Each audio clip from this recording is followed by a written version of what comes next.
Ito yung ulam natin ngayong umaga, ito. Yan. Talong. Tapos ito siya. Tapos sibuyas. Sibuyas to, mga sibuyas. Oh. At saka yan. At saka bawang.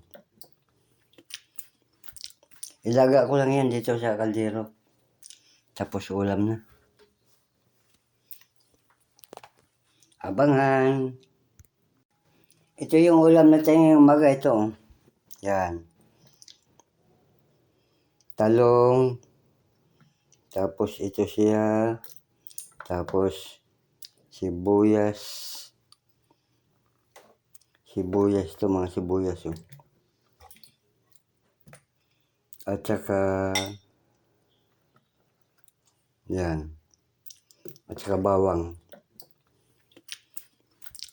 Ilaga ko lang yan dito sa kaldero. Tapos ulam na. Abangan. Ito yung ulam natin ngayong umaga, ito. Nasa garahe lang ako. Mainit kasi. Ito. Okra. Talong. Kamatis. At saka sibuyas. Ito. Yan yung ulam natin ngayon. Yan. Nasa garahe lang tayo. Tumulo pa. Oh. Kaya mo natin yan. Yan. Yan. Yan yung ulam natin ngayon. Mahirap lagi yung baboy, manok, baboy, manok, baboy, manok. Dapat yung gulay, ano. Yan yung ulam natin ngayon at saka mamaya tanghali. See you later!